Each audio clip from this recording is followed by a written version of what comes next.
All right, haven't checked in on the carnivore diet for a while, and a couple things occurred to me. One thing that totally occurred to me yesterday is that I tend to always talk about the positives of the carnivore diet, and I never talk about the negatives.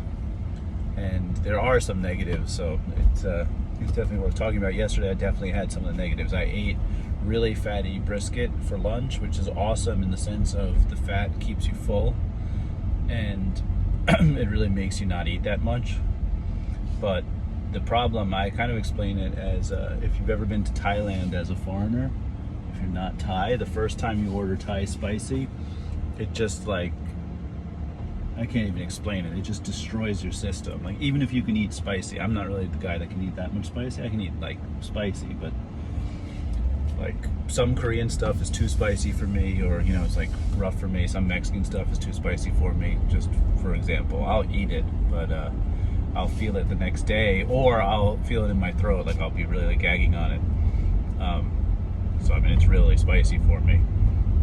But so anyway, I'm not Thai, and I'm not able to handle that kind of crazy spice. Southeast Asian spice, something special. So the first time I ordered it, like I think I eat spicy, so they asked me something simple too, like a salad. Do you want spicy? Sure. And then it's like, holy fuck, is it spicy? Like, it's disrupting your system. Like, it changes how much you can eat and how you go to the bathroom and stuff. Eating that much fat in the carnivore diet is very, very similar.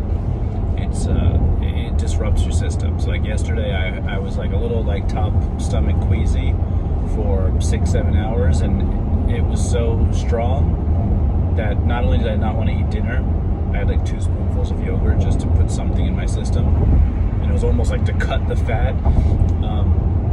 Not only do I not want to eat again, but I wanted I basically just wanted to go to the bathroom, or just like get rid of it, and it actually made me weak because my body was obviously expending a lot of energy digesting it, which it's almost as if it wasn't hypoglycemia, which is so interesting because I'm still not hypoglycemic after all this. Like I'll be in month 5 soon in a couple weeks. It wasn't hypoglycemia, but a similar feeling of like almost like fatigue from digestion, and that's pretty interesting. So I actually think I'm not ready for the high fat pieces yet. Like, I'm still working into that, and I'll probably get medium fat pieces from now on. And I've noticed when I'm eating a steak, like a ribeye, something with a lot of fat in it, I am cutting out some of the fat. Like as I eat it and as I get full, I start eating the leaner pieces. So there's definitely like some regulation to that. And anyway, it does make you go to the bathroom. It's almost like a diarrhea effect. It's like your body is just like dumping it out. It's really dumping. It's truly, that's what it is. It's like your body is just like expelling a lot of similar to when you're fasting. I remember like waking up first thing in the morning while fasting. I did the lemon cleanse, and you drink salt water, which is kind of disgusting, and then you really just have to go to the bathroom, and it's a very specific bowel movement. It's like very hot and toxic. It's like these toxins are just like flying out of you, and you feel good after, but you do have to go through it, and it's uncomfortable. So I was uncomfortable yesterday. I mean, I still did the stuff I had to do, and I can function, but it's definitely something to note. So that's the diet stuff. I'm going to Spring Park right now. I'm going to meet Dan the plumber to see about this leak business, and basically see if 2341 is ready to go, see the windows. I'm a little worried about the refrigerator. I don't think we have the electricity on, and the refrigerator might be a fucking mess now, so I might have to get those like Arm & Hammer things and turn the electricity on myself. I think that's probably the right move, to turn the electricity on myself. I gotta tell Wilson that. And then basically just keep wanting to raise money. I gotta pay the architect, that way we can get started on this project. We can do the MEPs, we can know the real true price to build. And talking to Joaquin yesterday, I mean, he just kept saying development is where the money's at. So I mean, we're trying to get into the development space, and I think we're knocking right on the door here. I think we're gonna do it. I really do. I'd really be surprised if we didn't do it. But we still need a lot more money. We probably need $700,000 minimum, and maybe more like $1 million.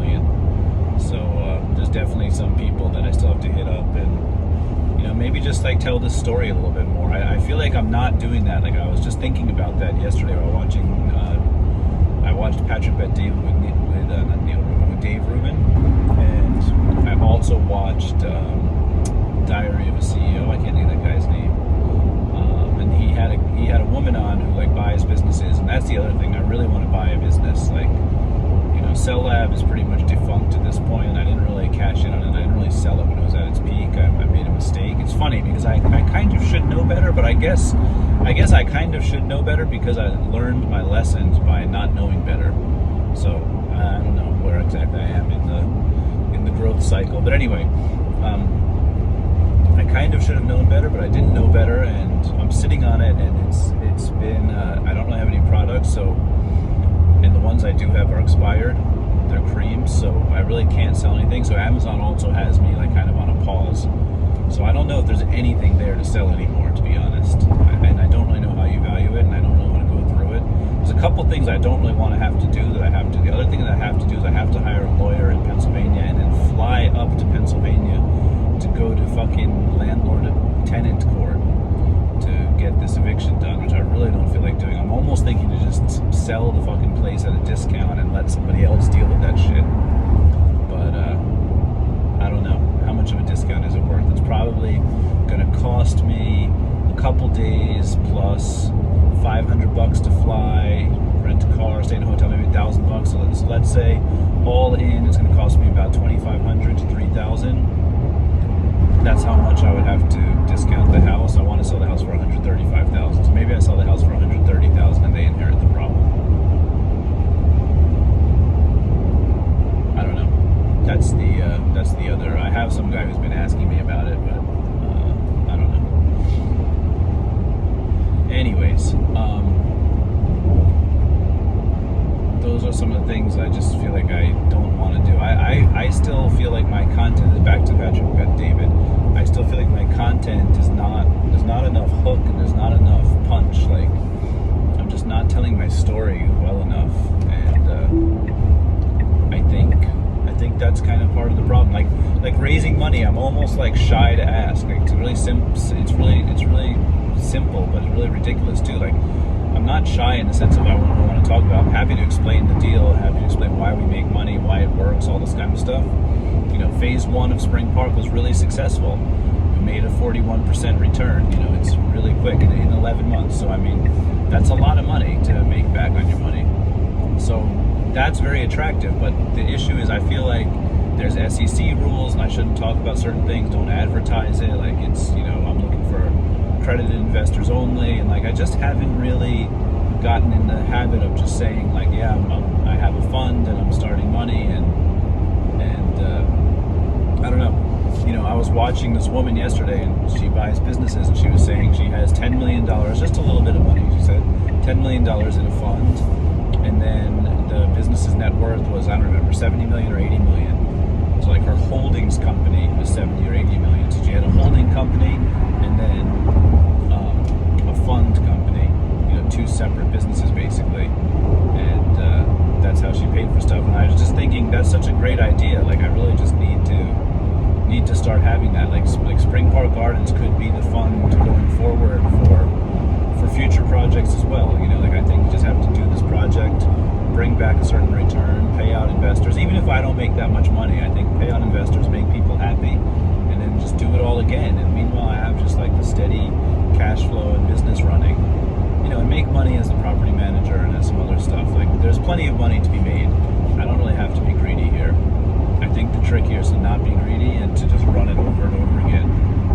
And I'd like to do it with Airbnbs. Like I'd really like to have a couple more Airbnbs. I have somebody coming to Delray Beach now. We just put it back online. It's like the 2.0. It's not the soft opening anymore. It's the real opening.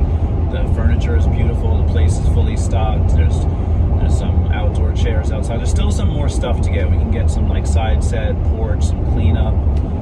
But it's definitely coming along and getting much more manicured and a lot nicer. Still got to work on some of the landscaping, but that's the other thing.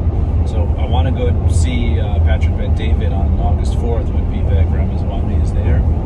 Ramaswamy. And I think just every time I go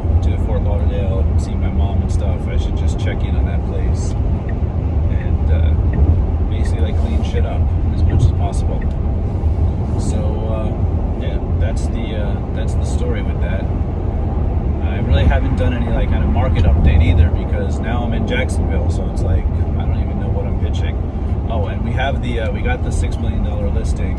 It's going to go live soon. I wrote the listing description. Listing description is fire. It's so good.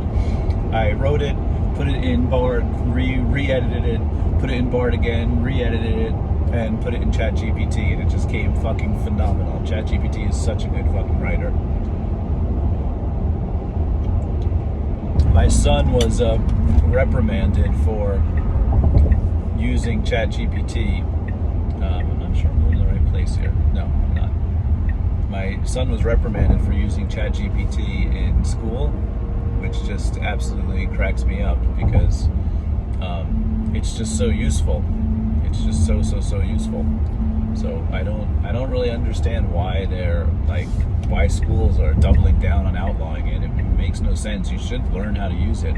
Like, it takes, one of the reasons it came so good, I mean, obviously a lot of the props goes to ChatGPT itself, but one of the reasons it came so good is that I fed it really good information. I mean, my listing description in the first place was good. It was strong. And basically I used some good vocabulary, and then it seized on that and used even better vocabulary. And it just like kind of cleaned up my logic, like, because when you're writing, you're in the monkey house, you don't smell the shit. It's like certain lines, I didn't realize I had kind of said that over here and stuff. It like absolutely goes through the logic, how many times you need to say things once, and it cuts out any redundancy, and it really like punches with the word choice. So it like really, it's very committed to what you actually gave it, which I think is really interesting about it, because I think that's the problem when you're writing or when you're doing anything. Like, I'll tell you an example of the Airbnb in a second, but with the writing, when you're writing, you're like almost not convinced that you're right. Like it's almost like you don't believe yourself. That's the part of writing that sucks, is like there's some little voice inside your head going, no, you suck, you don't know what you're doing, you don't know what you're talking about, which is also true. You know, like in this listing, like there's mistakes. Like I didn't realize the second bathroom doesn't have a tub, for example. I thought it did. Like, just my memory is a little bit off, even though I've toured the place and I know the place pretty well. There's still some adjustments to be made, and like you're aware of that when you're writing. ChatGPT doesn't give a fuck. It'll tell you there's 3 bedrooms when there's 5. It doesn't know. It's convicted. Like, it just has pure conviction when it's writing, which is a real benefit to its voice.